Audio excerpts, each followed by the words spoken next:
Dari luar, mereka tampak sempurna. Senyum di setiap foto, rumah yang rapi, dua anak kecil yang cantik dan lucu, dan juga seorang istri yang selalu menatap suaminya dengan penuh cinta.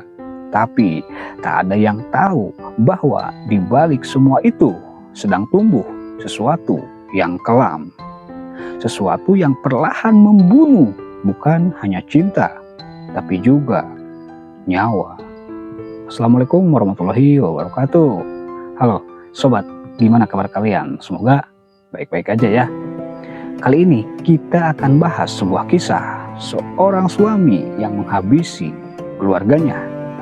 Inilah kisah Christopher Lee Watts, suami yang menghabisi istri dan dua anaknya. Tak usah lama-lama, kita langsung ke TKP.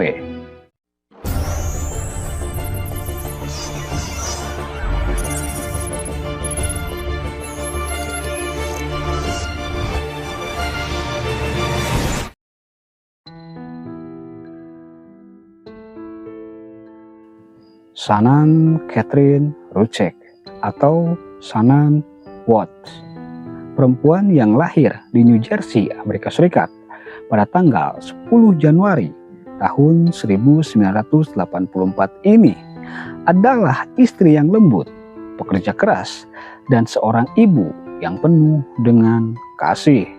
Walaupun mempunyai kisah hidup yang kurang mengenakan, dia pernah menikah sebelumnya namun gagal. Dan dia juga diketahui mengidap sebuah penyakit, yaitu lupus, di mana penyakit ini membuat sistem imun dalam tubuhnya melemah ketika sedang kumat. Shannan waktu itu bekerja di rumah, menjual produk bernama Thrive untuk perusahaan pemasaran bernama Label. Ya semacam MLM gitulah. Sementara itu, suaminya Christopher Lee Watts, seorang pria asal North Carolina yang lahir pada tanggal 16 Mei tahun 1985, setahun lebih muda dari Shannan. Christopher Lee Watts, atau kita sebut saja si Lele. Si Lele ini adalah pria yang tenang, ramah, penyayang, dan tidak pernah marah. Pria yang bekerja di Anadarko Petroleum, sebuah perusahaan minyak di Colorado, Amerika Serikat. Dan Shannan menilai dan menganggap si Lele ini adalah pria terbaik dalam hidupnya. Mereka menikah pada tanggal 3 November tahun 2012 dan dikaruniai dua orang putri yang cantik dan lucu, yaitu Bella berusia sekitar 5 tahun dan Celeste berusia sekitar 3 tahun waktu itu. Di media sosialnya, Shannan selalu tampak ceria memeluk kedua anak perempuannya, Bella dan Celeste.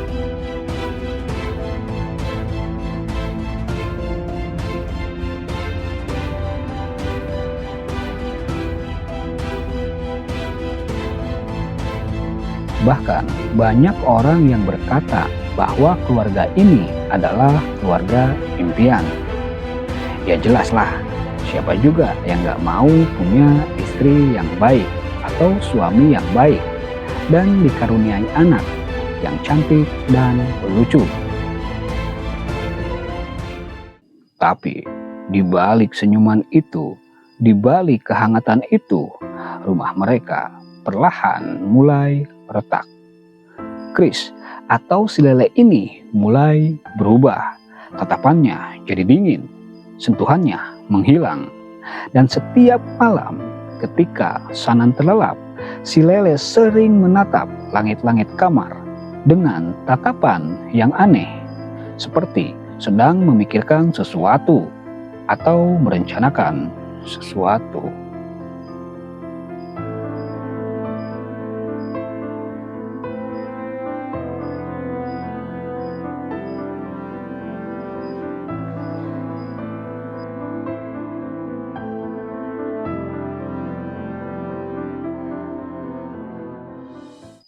Saat Sanan hamil anak ketiga nih ya, si Lele justru seolah menjauh. Dia lebih sering sibuk di tempat kerjanya. Tapi ternyata bukan pekerjaan yang menyibukkannya, weh. Tetapi dia ternyata jatuh cinta lagi sama wanita lain, yaitu rekan kerjanya sendiri yang bernama Nicole Kessinger. Dan sejak saat itu, rumah mereka bukan lagi rumah. Sanan merasa ada yang salah. Sanan menulis di buku diary, menangis sendiri. Tapi dia tetap coba untuk bertahan. Dia percaya suaminya hanya sedang tertekan. Dia tak tahu bahwa orang yang dia cintai sedang merencanakan kematiannya.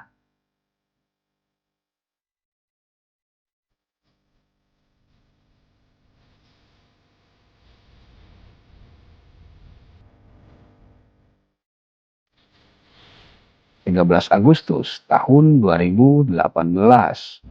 Malam itu, Sanan baru pulang dari perjalanan bisnis dari Arizona sekitar jam 2 dini hari waktu setempat. Dia tampak sangat lelah, tapi bahagia bisa pulang ke pelukan keluarganya.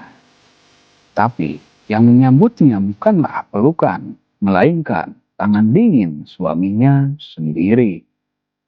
Malam itu mereka bertengkar dan dalam amarah si Lele kemudian mencekik Sanang hingga nyawanya hilang.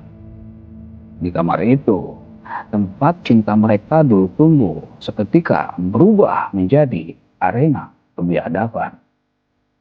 Dua anak kecil itu, Bella dan Seles, yang mendengar suara ibunya terhenti, mereka menangis di lorong rumah, tak mengerti apa yang baru saja terjadi. Seles bertanya ke kakaknya sambil menangis, "Apa yang terjadi, Kak?" Bella pun menjawab dalam tangis, "Kakak juga gak tahu." Dan waktu pun terus berganti.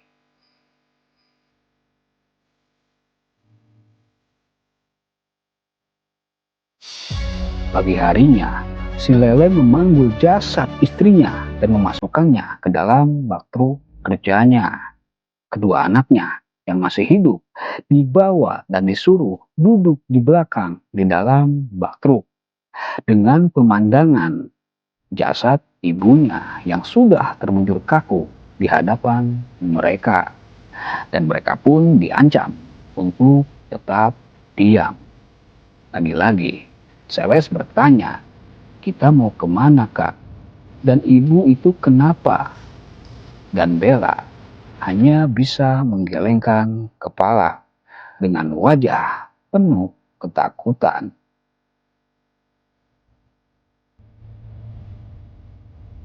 Mereka tak tahu bahwa ayah mereka sedang membawa mereka menuju kematian.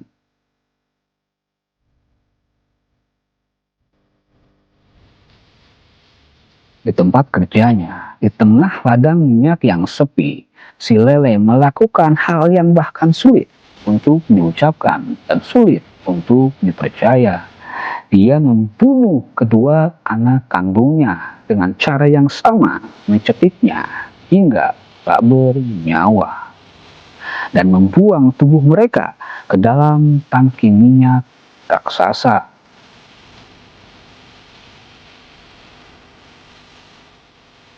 Minyak yang kental dan hitam menelan tubuh mungil mereka secara perlahan. Seolah bumi sendiri enggan melihat kejahatan itu.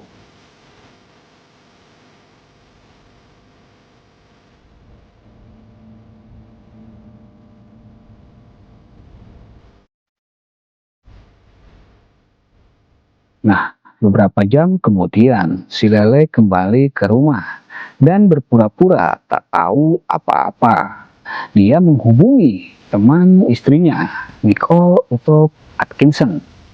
Si Lele menangis. Bahkan dia tampil di televisi. Dengan nada datar, ia berkata, "Aku hanya ingin mereka pulang." Tapi dunia tahu ada sesuatu yang salah di sini. Tatapannya yang kosong, senyumannya seperti topeng yang penuh kepalsuan.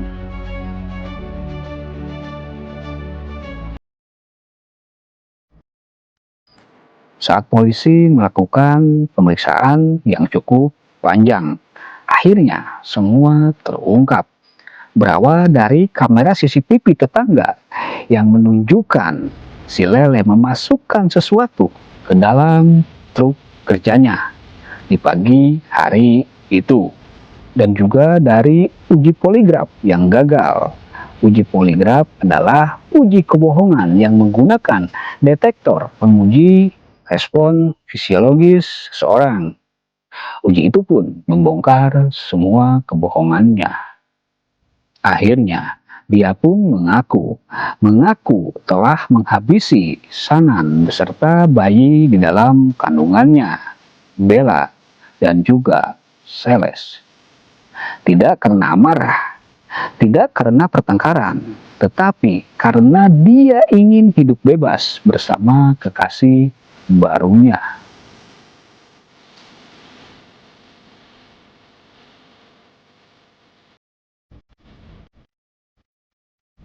Saat diinterogasi, si Lele tenang sekali, malah terkesan terlalu tenang. Dia menceritakan bagaimana putrinya menangis memohon, "Ayah, jangan, jangan ayah." Tapi dia tetap melakukannya. Saat itu, semua yang tersisa dari Chris Watts hanyalah raga tanpa nyawa. Dan dunia menyadari bahkan wajah paling lembut bisa menyembunyikan iblis paling gelap.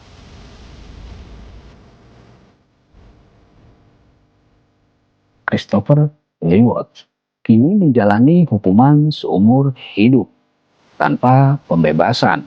Di sana, dia sendirian, dikelilingi sunyi, mungkin hanya ditemani rasa bersalah yang tak akan pernah hilang. Sanan, Bella, Celeste, dan juga bayi yang ada dalam kandungan Sanan kini beristirahat dalam damai.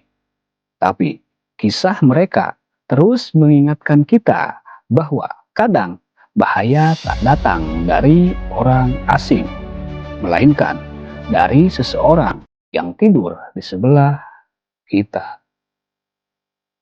Karena monster tak selalu berwajah menakutkan. Kadang mereka tersenyum dan berkata, "Aku mencintaimu." Terima kasih sudah menonton dan meluangkan waktunya. Jika kamu suka dengan video seperti ini dan juga kamu baru di sini, jangan lupa untuk like dan subscribe. Jangan lupa nyalakan juga lonceng notifikasinya karena masih banyak kisah kelam yang menunggu untuk diungkap. Sampai bertemu di video berikutnya. Les Harian pamit. Wassalamualaikum warahmatullahi wabarakatuh.